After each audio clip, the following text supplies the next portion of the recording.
vai você? Tudo bom? Estamos aqui, você sabe, mais uma resenha teológica, a Igreja Batista Itacuruçá.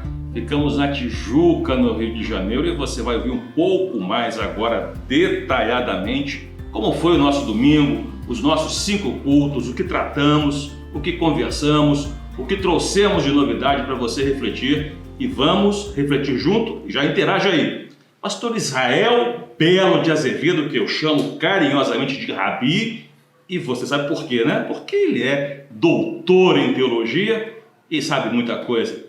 Israel Belo de Azevedo, ou Israel, ou Rabi, me diga uma coisa, como foi o seu domingo? Olha, intenso por uma razão não muito boa e intenso por muitas razões boas. As boas que eu ganhei muitos doces depois dos cultos da manhã.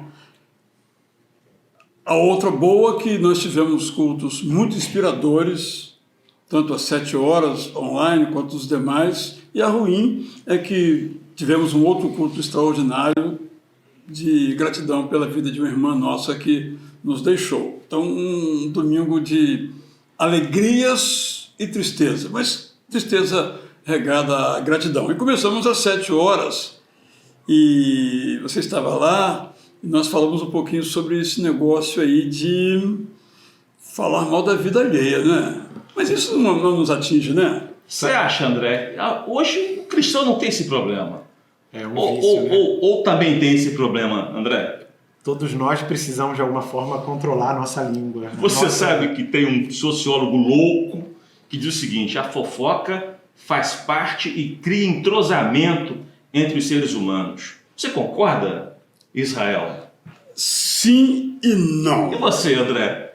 Olha, Não e sim. de certa forma, a fofoca tá inclusa aí na antropologia, na história do ser humano, porque é o jeito que as pessoas acham de falar da vida dos outros. Agora, de fato, difamar alguém, falar da vida dos outros, falar da vida das pessoas próximas, causa, não apenas tem a questão moral, o pecado, mas causa muito distúrbio nos nossos relacionamentos. A gente precisa buscar purificar a nossa língua, né? Vou te perguntar uma coisa para você que está aí. Você acha que tem fofoca boa e fofoca ruim?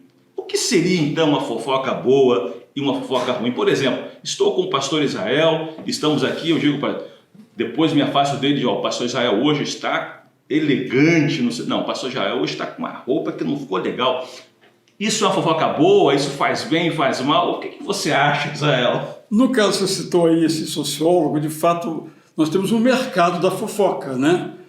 Os programas de televisão, onde antigamente tinha uma revista que tirava quase 1 milhão de exemplares, hoje decaiu um pouco, etc e tal. Mas essa é uma fofoca, em certo sentido, cria essa coesão, né? Porque o meu personagem pintou a casa de azul, o outro, né, o meu herói. Isso, de certo modo, um pouco do que acontecia na Grécia Antiga. Agora, a questão é isso que o André está mencionando, quando a fofoca destrói, né?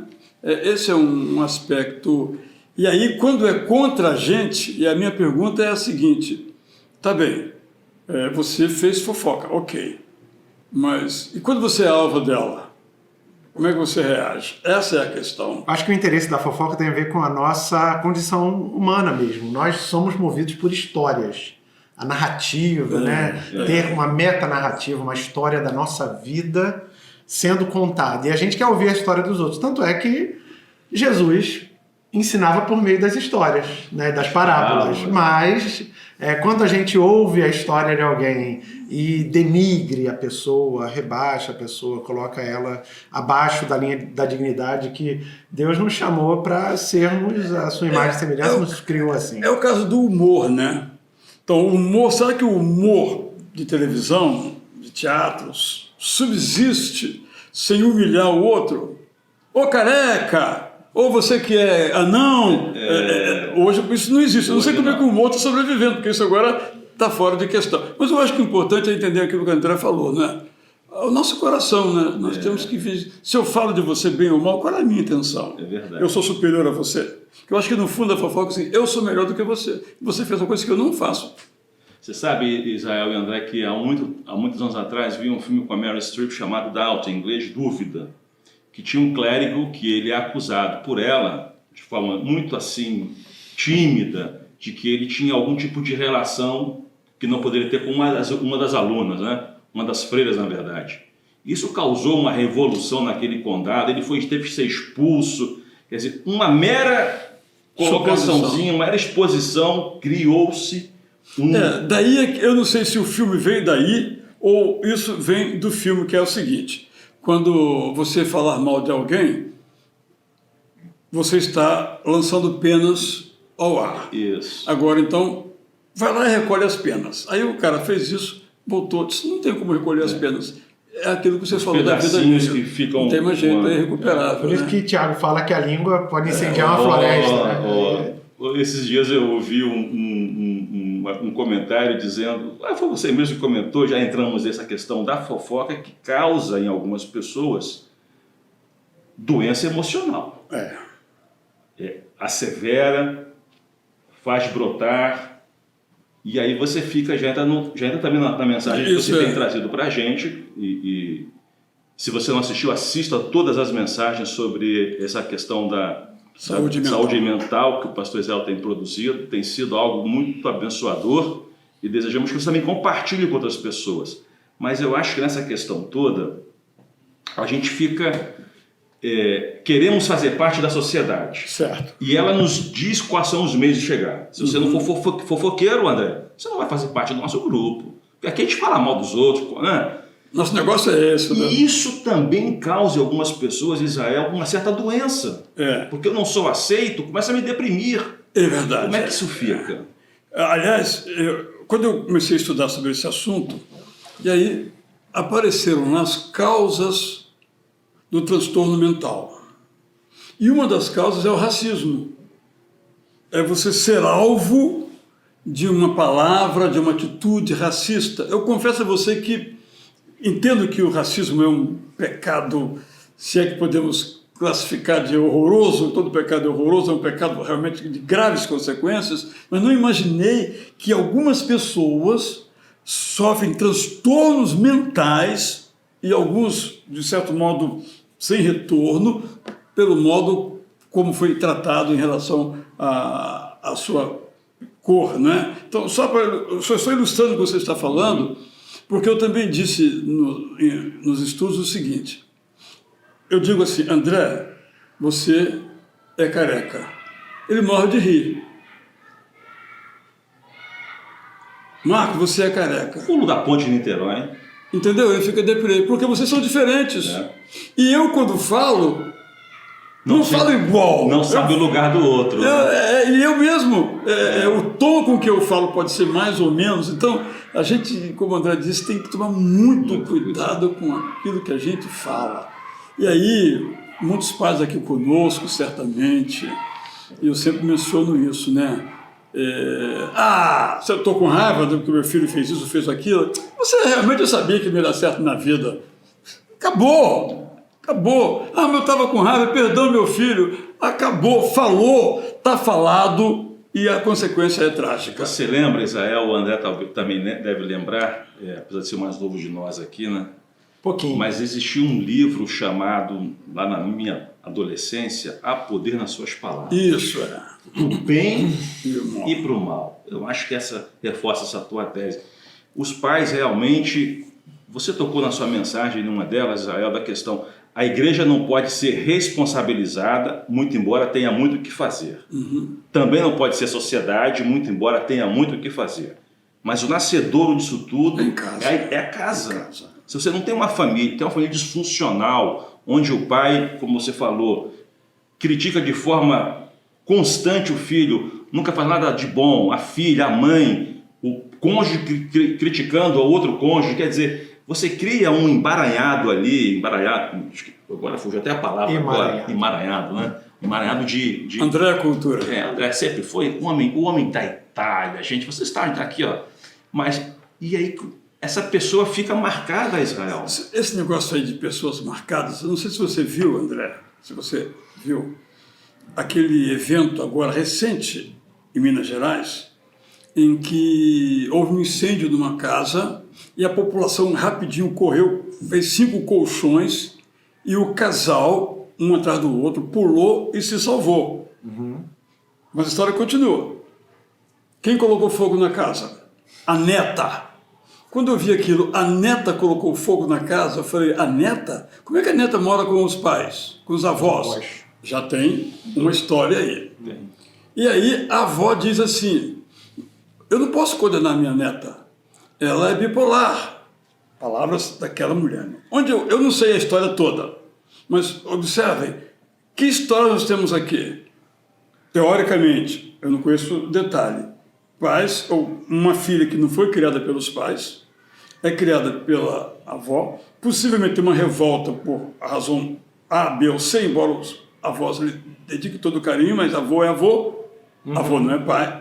E olha o que tudo acontece. Aí ela foi recolhida a uma unidade lá de cuidado, etc e tal. Mas ela sabe que ela fez isso o resto da vida. Sim. E possivelmente ela vai ter um filho um dia. E a história continua. Agora, eu achei muito interessante, Marcos Israel, que numa das mensagens que você pregou, eu acho que foi das 9 da manhã, quando você falou sobre a família e que nós, famílias cristãs, temos uma tendência de espiritualizar ou moralizar as causas dos transtornos mentais, né? Buscando culpados, como se a pessoa, a criança ou o adolescente ou adulto que passa por um transtorno mental, ele tem alguma dívida com Deus, né? E isso está muito arraigado, infelizmente, nas nossas comunidades de fé. As pessoas têm pensado assim, Deus está punindo, foi uma das expressões que você usou, que de pesando fato a mão, uma expressão que você disse é diabólica, que de fato que gera ainda mais sofrimento e culpa, e como se a responsabilidade fosse da pessoa que sofre, né? Então a questão aqui obviamente, nós somos seres integrais, somos seres profissionais, emocionais, espirituais, mas encontrar uma responsabilidade ou uma culpa num erro de alguém para que ela esteja sofrendo já seria o cúmulo da agressividade, da visão distorcida daquilo que é a nossa fé, quando Deus está ao nosso lado no momento do sofrimento. Vou aqui lançar uma pergunta difícil, talvez ele não consiga responder, mas vai porque ele é rabi. Israel, a nossa teologia cristã latino-americana principalmente é centrada na culpa. Quer dizer, a culpa parece que toma conta do ser e ele passa a se sentir culpado de tudo. Nesse aspecto, qual é o desdobramento disso para que se acentue essa questão das doenças emocionais que venham, quando você mesmo diz, ele está sofrendo porque ele tem alguma coisa que ele fez de errado contra Deus. Ou se não foi contra Deus, foi contra o pai, ou foi contra a mãe. E assim vai. Tá pagando. Nesse o inferno é aqui, né? Isso. E aí nós voltamos para o texto bíblico, André, que é chocante, inclusive, quando Deus fala... Não é que Deus fala, quando o autor registra lá, que eu visito a maldade dos pais até a 3ª e 4ª geração. Mas, complete você agora. Visito com a graça até a 1000ª geração. Eu gosto muito de Ezequiel capítulo 8, que diz assim, não se dirá mais em Israel esse ditado, essa palavra. Os pais comeram uvas verdes e os filhos ficaram com os dentes. Então é essa questão, né? Nós não pagamos pelos erros dos outros e mais. Eu creio naquilo que Paulo diz em Romanos 8. Não há mais condenação para os que estão em Cristo Jesus. Mas é difícil. A cultura mundial, se é que a gente pode dizer isso, ela é permeada pela ideia de crime e castigo. Lá se vai Dostoiévski, né? Culpa e punição. Então é difícil as pessoas entenderem a mensagem da graça. É muito difícil. Não entra na cabeça. Mas só, quando você mencionou o texto, eu achei que você ia citar João capítulo 9, né? O cego não é mais um transtorno mental, mas um transtorno fisiológico. O cego... É cego por quê? Quem pecou? Quem pecou? Ele ou só tem uma explicação para o sofrimento, o pecado. Na perspectiva comum de todo mundo, inclusive nos afeta também. Nós, evangélicos, que nos dizemos os proclamadores da graça, os que vivemos no compasso da graça... Quando o mal vem sobre nós, opa, o que aconteceu? O que eu fiz de errado? Vai logo buscar e aí pode se acentuar, se já tem uma tendência ao movimento depressivo. No físico e no mental. Fulano de tal está com câncer. Alguma coisa ele fez. Não tenha dúvida. Agora, teve outra coisa que você mencionou ali no domingo às 9 da manhã, que é nós somos responsáveis pela nossa alimentação, pelo cuidado do corpo, do espírito, porque Deus cuida da gente, ou cuida, você falou inclusive dos filhos, Deus cuida dos nossos filhos através de nós, né? Então essa responsabilidade, lá em casa eu tenho 3 meninas e a gente tem tentado falar menos a palavra culpa e mais responsabilidade, porque é justamente isso. A responsabilidade nos dá essa dimensão positiva sobre o que nós podemos fazer para o bem, né? E você tem uma questão, André, que eu acho que a gente às vezes esquece, que o Evangelho nos emancipa com uma autonomia. Você não fica mais preso ao que disseram ou ao que dizem em relação a você é isso, você é aquilo. Não, você se encontrou com o Criador, você dá um salto de qualidade. Evidentemente isso não é de uma hora para outra, mas a possibilidade, a potência da qualidade que o Evangelho nos impõe, nos propõe, nos leva, nos entrega, é algo que é divino. E só pode ser divino na Israel, porque vem de Deus, né? Mas o problema é isso aqui, né? Fofoca, né? A gente fica ouvindo que você é culpado, que você é culpado. É que você não deu o dízimo, é porque você não foi domingo à igreja. Isso, como a nossa natureza é esta, digamos assim, gera essa dificuldade. Então, de fato, há muitas coisas que nós podemos fazer para evitar as situações que acabem virando um transtorno. Outras não. Esquizofrenia, por exemplo, autismo, por exemplo, são transtornos para os quais não há nenhuma participação do ambiente, digamos assim. Mas há outros que vêm do ambiente. Eu achei muito interessante também na minha leitura sobre o assunto que, no caso das mulheres presas, isto é, condenadas e presas nos Estados Unidos, a maioria cometeu o seu crime tendo um transtorno mental.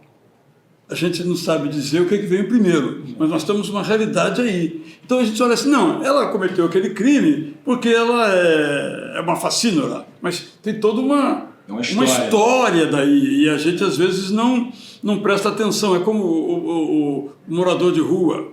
A maioria tem transtorno mental. Estão na rua porque tiveram, ou porque tem o transtorno, ou tem o transtorno porque estão na rua. É difícil de responder a pergunta, mas é um dado concreto. Como é que a gente lida com isso? Então, eu acho que o grande problema nosso é que nós não sabemos lidar com isso. Quando nós temos o problema, nós não lidamos com o assunto porque não temos consciência dele, porque nós somos enfermos. Mas quando um familiar nosso tem a depressão, por exemplo, nós não sabemos lidar e nós culpamos quem resolve tudo. Sim. Ou então delegamos para alguém querer resolver. Não é? Então, agora, que família ficou imune de um transtorno mental especificamente e assim, após a pandemia de 2019, eu acho que todos nós tivemos algum contato e isso nos quebrantou, né? Para o fato de que precisamos olhar com mais humildade, buscar ajuda. Eu acho que o fato da gente poder se ver como alguém que na nossa família, ou na nossa história, na nossa personalidade, precisou de ajuda, nos faz olhar para o outro também com esse olhar do cuidado. E meu esforço, assim, vamos chamar de tese, se é que a palavra existe nessas mensagens, é que nós nos tornemos, como igrejas, um polo de saúde mental, um lugar que acolha, que ame. Eu vou desenvolver isso mais adiante também, o que é que nós podemos fazer. Desculpe, eu sou o pastor principal da igreja, mas eu acho que nesse quesito nós temos tido boas histórias de acolhimento. É possível que algumas pessoas não se sintam acolhidas, porque o preconceito, etc. e tal, é forte, não sabe lidar, classifica, empurra para cá, sai da minha frente e tal. Mas, no geral, eu acho que nós temos tido uma boa, uma atitude boa em relação a esse assunto, mas temos que melhorar isso e fazer coisas mais efetivas. E práticas, né? E práticas, né? A palavra da escola é inclusão. Como é que nós incluímos? Eu acho que quando uma pessoa é incluída, ela começa o processo de cura ou de convívio, mas não de um convívio com muita dor, né? Agora, exige de nós um esforço.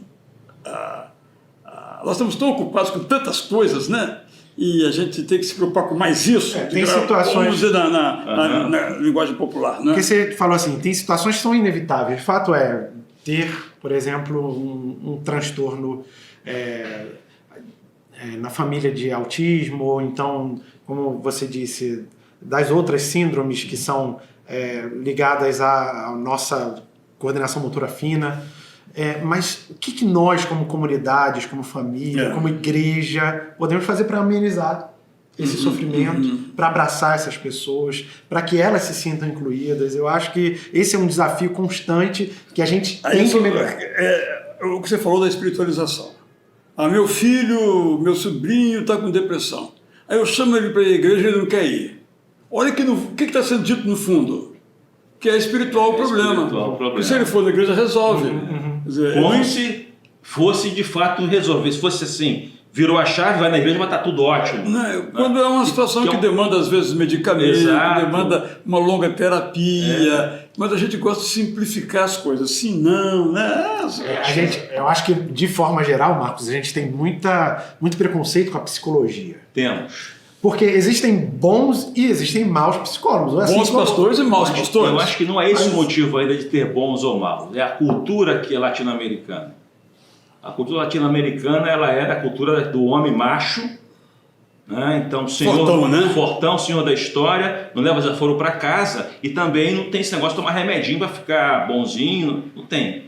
E quando ele se vê fragilizado, opa, peraí, o que está acontecendo? Não é bem assim. Você veste um personagem, né? André, eu milito no mercado financeiro há 43 anos.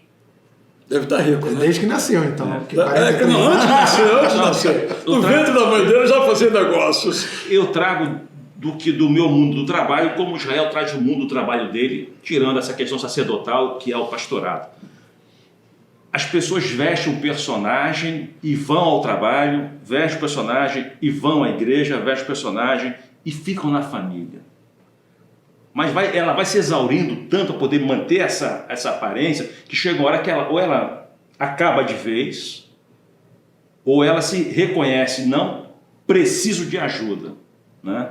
E nessa questão que você fala da igreja, que a igreja eu acho que é a única instituição... Eu tenho uma boa notícia para você. Então diga. A nossa gestora aqui da Ação Social na igreja disse que depois da pandemia, os homens também estão procurando os nossos psicólogos. Nós temos aqui 18 atuando aqui. Era só a mulher que buscava terapia. Os homens começaram também. Só sem interromper você aí. Mas eu acho que, Israel, que isso tudo deriva de uma maior frequência, convivência com a mulher dentro de casa por causa da pandemia. Também. Porque é uma explicação. As mulheres elas são assertivas em algumas coisas. Aliás, em quase tudo. Recapitulando, em quase tudo. Então, quando vê o marido, não, você ia trabalhar tão bem, e o que está acontecendo? Já está aqui o trabalho e muda o comportamento. Peraí, tem alguma coisa errada, vamos conversar sobre isso, vamos procurar um profissional, e essa coisa toda. O pastor só não vai resolver, ele vai te encaminhar, vai te direcionar para aquilo que a gente faz da construção espiritual, mas o que é da mente, vai ter que procurar um médico. Eu tenho uma passagem interessante do meu ministério na Itália. Um jovem da minha igreja, 18, 19 anos, falou assim para o pai: pai, eu preciso conversar com o psicólogo da escola e eu quero a sua opinião para que eu vou fazer.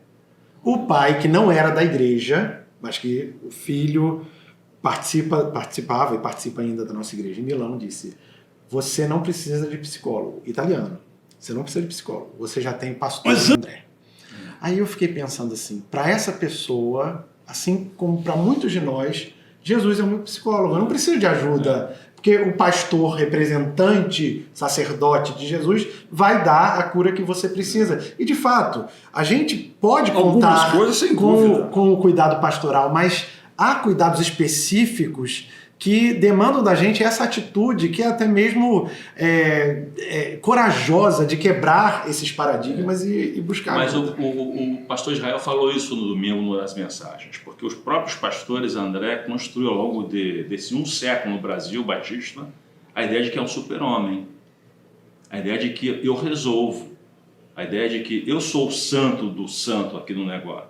Então, quando você vê pastores batistas se suicidando, cristãos que você até então achavam que eram cristãos plenamente plenos, para ser muito redundante, se suicidando, o que está acontecendo?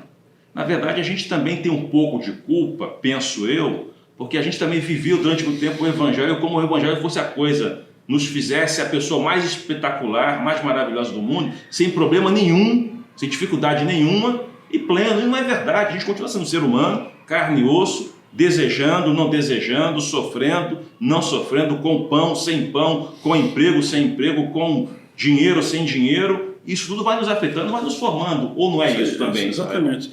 Eu só queria pegar um aspecto que você mencionou aqui. Eu aprendi muito com o Larry Crabb. Ele dizia o seguinte, um dos livros dele, ele fala assim, ele fala duas coisas, eu vou acrescentar a primeira. Há problemas emocionais meus que eu resolvo. Eu estudo, eu leio, eu medito, eu oro, eu resolvo. Sonhos despedaçados. Isso Há problemas que eu procuro um pastor e eu resolvo. Mas há problemas que eu preciso de um psicólogo. E há problemas que eu preciso de um psiquiatra ou de um neurologista. Então são graus de dificuldades. Exato. Então, cada um respondendo. Então eu penso que há muita coisa que nós podemos resolver. Verdade. Eu estou com uns pensamentos assim, assado e tal. Esse negócio não está legal, não. O que está acontecendo comigo? Eu vou orar, vou me ajoelhar, vou ler uns livros, pego o Larry Crabb, algum outro autor. Ah, entendi. O meu problema é que meu pai era muito duro comigo e eu estou sentindo isso aqui agora. Eu preciso conversar com meu pai. Pai, olha, só fez aquilo comigo e tal. Ô, meu filho, perdão. Está resolvido, não precisa de psicólogo, digamos assim. Mas a coisa... meu pai disse assim, olha, você não vai dar certo na vida. Eu já conversei com meu pai, ele já pediu desculpa, já perdoei meu pai, mas eu continuo achando que não vou dar certo na vida. Eu preciso de uma terapia. É isso que estamos dizendo.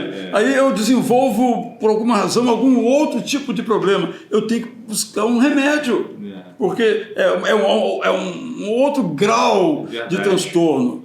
E assim, diferentes situações. Então a gente não pode... simplificar. O nosso problema é de tudo simplifica. A, B. Então eu acho que essa ideia da espiritualidade mágica, da experiência com Deus sendo aquele divisor de águas que é verdadeiro, nós nos tornamos novas criaturas em Cristo, mas os problemas não terminam aí. Agora a gente pode olhar para dentro da gente com as nossas visões corretas sobre quem somos. E eu acho muito interessante, Marcos, que na nossa igreja nós tenhamos um programa chamado Celebrando a Transformação, que nos dá a possibilidade de sermos vulneráveis. Há uma força na vulnerabilidade quando a gente aceita as nossas limitações, fraquezas. Eu acho que essa beleza da gente se reconhecer humano, frágil. Pedir ajuda, né? Pedir ajuda. André, olha, essa é a palavra, pedir ajuda. Mas tem gente que morre, mas não pede ajuda. E não é a cultura super forte. Você não pode... Vergonha, né? Viver. E uma vez eu pedi uma pessoa para vir participar do Celebrando. Aí ela veio e ficou lá em pé atrás. Aí o dirigente chegou e disse, né, eu sou, digamos, André, em recuperação de, sei lá o que, orgulho, vaidade, procrastinação, sei lá o que, qualquer coisa. Aí o cara olhou assim, eu vim pra cá, só tem, o cara que lidera é cheio de problema, o que eu vou fazer aqui? Ele não entendeu nada. Não entendeu. É por isso que eu recuperei, até falei com você um pouco rapidamente sobre isso, desse modelo que se usa de grupos, ajuda de grupos, né? Grupos de apoio, né? Grupos de apoio, porque uns já estão muito adiantados, no sentido já viveram muitos dramas e podem ajudar os que estão começando. E existe sempre algo novo, quer dizer, as coisas vão se, lamentavelmente por um lado, evoluindo, mas também criando um arcabouço de sustentação que ajuda o outro a entender e a passar por aquele momento. Eu acho que essa questão do grupo que se percebe doente ou precisando mesmo, necessita mesmo de ajuda, quando o outro encontra um espaço desse, ele pode se abrir. Mas aí cai nisso que você acabou de falar e que o André falou também. Será que é fragilidade minha aceitar isso ou não? Vergonha. E Israel, quando se fala assim, é muito interessante isso, gente. Deus nos pastoreia a partir de nós mesmos. Nós pastoreamos os outros no lugar de Deus, porque quando nós abrimos e queremos que ele se sinta pertencente ao rebanho, ao aprisco, à comunidade de fé de Jesus Cristo, né? Agora, no mundo que nós vivemos hoje, onde você tem uma razão como grande senhora, dona absoluta, tem espaço para você viver essa dimensão da solidariedade, do individual que busca ajuda. No mundo do trabalho lá, você fala que tem um problema. Como é que você é tratado? Você tem problema, a tendência natural na equipe não pode ficar, você começa a ser... Então você fica fortão, né? Então por isso, André, que você não fica, você vai e veste um personagem. E se na igreja a gente precisar usar máscara também, né? Por isso Poxa. que eu concordo com o pastor Israel, a igreja precisa ser uma comunidade de cuidado, né? Das pessoas, de cuidado da alma, do espírito, do corpo, da interioridade. E que se cuide antes para poder cuidar dos outros, porque se a gente não sabe qual é o caminho, como é que a gente faz, né? E eu acho que nós sabemos qual é o caminho.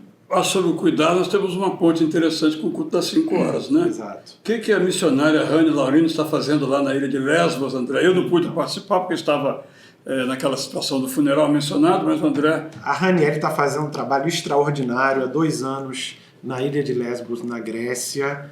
É uma ilha das que mais recebe refugiados da Síria, do Afeganistão. E a Rani trouxe uma palavra para a gente desafiadora, de oração. Ela é uma pessoa formada aqui no Brasil, que já trabalhou em diversos campos lá no norte do Brasil, cuidando de refugiados vindos da Venezuela e outros países da América do Sul. E agora, há 2 anos atrás, ela foi contratada como responsável desse campo de refugiados, cuidando das mulheres afegãs, sírias, que não falam a língua grega nem o português, falam pouquíssimo inglês, mas que têm recebido esse amor de Deus por meio da Rani e da sua equipe. Se você quiser conhecer um pouco mais esse trabalho, no último culto das 17 horas, culto do conhecimento, que você não estava, né? Mas nos deu o prazer de estar juntos, porque você estava ali no sepultamento da nossa irmã querida. Eu creio que fomos desafiados à oração, a contribuição, a participação dessa missão ali na Grécia. A Rani foi uma inspiração para a gente. Eu, a Jamile, Darlen, o Rafael, o pastor Davi, participamos ali com ela e fomos grandemente inspirados. E talvez você que esteja aqui participando desse momento também tenha participado desse culto. A dimensão do serviço, né? O vocacionado, o chamado para esse tipo de... Esse é um sacerdócio, Israel. Mas a vida, ou ela é um sacerdócio, ou ela não é nada. Perde o sentido, né? Não tem sentido. Então, posso dizer... É Eclesiastes, né? Corre atrás do vento. Posso dizer assim, Israel, que o princípio da cura seria você se envolver em alguma atividade como voluntário? Não sei. Domingo. Como é que vai, irmã? É difícil, né? Ela se aposentou. Eu perguntei, tá bom? Não tá bom, não.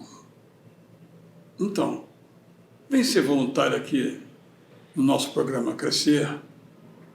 Porque por que você acorda de manhã? Para que você vai acordar? 7 da manhã? Para quê? Nada para fazer? Propósito. E aí o dia passa. eu estou pensando nisso, até a pessoa dar o passo, se ela vier, digamos que ela venha as 3 vezes por semana, é que ela vai enfrentar tantos problemas, a criançada bagunçando o coreto, etc e tal, ou ela vai acordar, eu tenho que ir para lá, porque as crianças estão esperando por mim, voltar a sorrir na vida, mas a pessoa se afunda, fica ali na viuvez, ou na aposentadoria, e a vida passa. Qual é a sua idade? Ela falou a idade. Você tem mais 30 anos para viver. Vai fazer o quê? Vai fazer o quê? Vai esperar acabar? Vem ajudar. Falei, não é nem por eles, não. É por você. Eu digo assim, quando eu converso com as pessoas sobre planejamento financeiro, né? Educação financeira em si. Quais são os seus sonhos? Eles já viraram projetos? Qual é a diferença? Você pode só o que você quiser. Eu quero ir para a Grécia, eu quero ir para a Itália, eu quero ir para Gramado. Tá ok, você quer. Isso virou um projeto? O que é virar um projeto? Você tem que colocar agora no papel ou na tua mente assim, as condições que eu tenho hoje me permitem fazer isso, senão como é que eu consigo atingir isso? E aí vai para o segundo ponto, você estabelece as metas. Olha, é dinheiro que precisa economizar. É um curso novo para poder virar um psicólogo, então você tem que ir para a faculdade. Então você vai... Deixa eu contar a história para você agora, que nós temos que terminar, né? Eu também tenho umas 2 histórias aqui. Mas olha o seguinte, uma pessoa morando numa comunidade começou a economizar há alguns anos R$100 por mês. Opa. Uns 10 anos depois, ela comprou uma casa na comunidade, um valor relativamente baixo, mas também a economia dela foi pequena. Comprou uma casa, está feliz da vida. Sonho, projeto e realizou. Realização. Agora, a minha questão, eu gostei de ouvir isso aí que você falou. Vai para a Grécia, vai para a Itália, vai conhecer a Índia. Mas entre esses projetos, o que é que eu faço com o meu tempo, né? E aí, de quem que eu estou cuidando? Uma vez eu ouvi um pastor falando para pastores assim: tem gente que cuida de 1000 e não cuida de ninguém. Mas tem pessoas, pastores, ou uma dona de casa, um aposentado, que cuida de um e está cuidando daquele ali. Então, acho que encontrar uma razão de viver entre esses projetos, o que a gente faz entre uma viagem e outra, entre um Natal e outro, a quem que a gente está servindo na vida. No final, eu acho que você se completa, mas eu acho que você não pode perder o foco de ter os seus projetos, né? Para você, como é que você é útil? Eu quero me tornar um expert em saúde emocional. Eu não vou, se eu não estudar, ler, não vou conseguir. Então, é um sonho, mas e o projeto, e o quanto me custa nesse projeto, né? Uma psicóloga que ajudou muito minha família, ela me falou isso. Já é uma senhora. Olha, eu terminei a minha carreira, resolvi estudar psicologia para ajudar os outros. No meu tempo de aposentado. Então eu fico... mas... Um cara tem esse projeto. O Israel, você sabe que já ouvimos aqui uma vez de púlpito, acho que foi... Até com os olhos marejados. Foi do William Douglas, acho que falou. Ele falou assim: Deus não fez o homem para se aposentar. Isso é invenção capitalista. Agora eu estou aqui. Mas, André, eu acho que você tocou no ponto que a gente não deve pensar em morrer nunca, em parar nunca, em desistir nunca. Porque o novo se faz a cada dia, né? Evidentemente que a gente tem que entender que a nossa natureza, o que nós somos, carregamos de história, vai nos afetar ou nos afeta, mas isso não pode ser um motivo de nos deixar paralisados. A gente vai seguindo, a gente vai em frente, e a gente tem uma potência com a gente que chamada Evangelho, e um homem poderoso, e um Deus generoso chamado Jesus Cristo, que convida você, convida a mim todo dia a estarmos na mesa dele para discutir sonhos, projetos, mas e as etapas de realizar isso, para que a gente voe cada vez mais alto. Não é isso, Rabi? Perfeitamente, temos que terminar, né, gente? Falar do último culto. Eu sei que vocês estão empolgados, voando aí nas asas da eternidade, da graça, etc. e tal. Eu falei um pouquinho da Reforma Protestante, explicando, porque eu aprendo, né? Eu comecei a mensagem assim. Uma pessoa me perguntou: o que quer dizer a palavra evangélico? Óbvio! E segue o evangelho. Tá, não é tão óbvio assim, mas quando é que essa palavra começou a ser usada? Eu comecei por aí, né? falando em 1527, etc., de como surgiu também o termo protestante, e entrando então no tema da graça, é a dificuldade para compreender que nós somos aceitos, perdoados, aprovados por Deus, não com base na nossa performance. Nem obras, né? Mas senão não seria graça, né? Pensar assim é pensar contra tudo, contra todos, até contra nós mesmos. Mas é o que Jesus nos pede. Achei interessante, você chegou no Emil Brunner e Karl Barth, e depois você voltou para o Lutero. E aí essa perspectiva, né, de Deus veio nos visitar. O totalmente outro, já que você soltou. Já que é o Rudolf aqui, ó. Já que você citou Barth, o totalmente outro. Deus veio nos visitar e nós não merecíamos. É a graça, né? É a graça. É Deus não nos tratando de acordo com... E o grande exemplo é Paulo, né? O cara ia perseguir os cristãos, e o Deus dos cristãos, vamos colocar nesses termos aqui, se encontra com um cara e muda a vida do camarada. Porque se eu fosse Deus, eu até brinquei, né? Vou fazer esse cavalo aí, deu uma soltada aí, esse cara morra. Eu imagino... Ele salva o cara. Graça. A graça é algo que você não consegue... Não vamos conseguir passa, nunca. Não passa. Porque a gente... Agora, Israel, você é um poeta também. Eu fico imaginando, às vezes, a conversa de Jesus Cristo com Paulo. Porque não foi uma conversa assim curta. As pessoas pensam que foi assim, pum. Não é assim, mas eu acho que foi ali, colocando, olha, vamos fazer uma avaliação da sua vida religiosa, do povo, do seu povo, do que eu sou, do que é Deus, e aí você começa a ver, salta a graça e fica a lei, né? Salta a graça e fica a lei, e aí Paulo, André, deixa uma produção invejável, né? Uma palavra aqui, né? Invejável, eu digo assim, que não existe na face da terra. Já que você está nesse campo aí, Paulo fala que ficou 14 anos na Arábia, né? Ou 14 anos depois de passar pela Arábia. A Arábia não é mais Não é aquela Arábia. Não, as palavras mudam de sentido. A Arábia é outro lugar. A Arábia é aquela região ali que hoje é Jordânia até a Síria, que era chamada de Arábia. E Damasco estava lá. Então, alguns acham, hipótese, que ele foi para essa região onde hoje é um lugar turístico famoso, né, dos nabateus, né, que construíram aquela cidade chamada Petra, né, que ele ficou por ali, e ali ele foi visitado por Jesus Cristo, pelo Espírito Santo, e ali foi o seminário dele. Ele não diz isso explicitamente, mas ele ficou no silêncio. Um tempo em silêncio. Ele ficou no silêncio, ele não se converteu no dia seguinte, né? Mas são hipóteses, mas apenas afirmo o que você disse, né? Ele fala às vezes nas suas cartas. Eu aprendi de Jesus o seguinte. Ele não diz aonde, mas ele aprendeu de Jesus, né? Fica um mistério, não fica? Sem dúvida. Fica um mistério essa questão. Aprendeu como? Você não teve com eles? A gente podemos até pensar assim, mas ele conviveu com Pedro, com os outros 11 ali durante tanto tempo, será que... Não, é radical. Eu aprendi de Jesus, quer dizer. Então, André... É um mistério aí. E aí, o que você acha, André? Nós aprendemos de Jesus também nos evangelhos, com o contato por meio do Espírito Santo. Acho que dá para dizer nós aprendemos de Jesus de certa forma, né? Tirando aqueles que tiveram contato carne e osso, físico, mas é um desafio de interpretação. E todos podemos aprender, né? Acho que isso é importante. Assim como Paulo aprendeu, todos podemos aprender da graça, estamos sempre aprendendo da graça. Nós nunca sabemos sobre a graça tudo, mas aquilo que sabemos nos permite viver uma vida com qualidade. Agora, domingo que vem, tem batismo.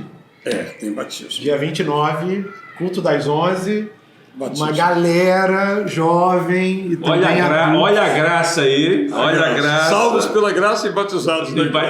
Isso é um espetáculo. Juniores, adolescentes, jovens. Adultos. Graças a Deus. Israel, você lembra o seu primeiro batismo, Israel? Eu não esqueço do meu. A primeira ceia. Bom, já estamos aqui, gente, já estamos entrando num papo mais assim, de personalíssimo aqui dos nossos ministérios pastorais, mas estamos terminando, lamentavelmente, né? Isso aí, Sem dúvida, são histórias muito tocantes em nossas vidas. Nosso próprio batismo acho que é inesquecível, né? nossa profissão de fé e as demais também. Qualquer dia vamos fazer uma resenha teológica sobre as conversões, as nossas conversões. Eu acho que vale a pena. Eu acho que a conversão, se ela não impactou você e você não se recorda, não traz aquilo... Não aconteceu. André, é impactante. Eu fico até emocionado quando eu lembro do meu contato ali.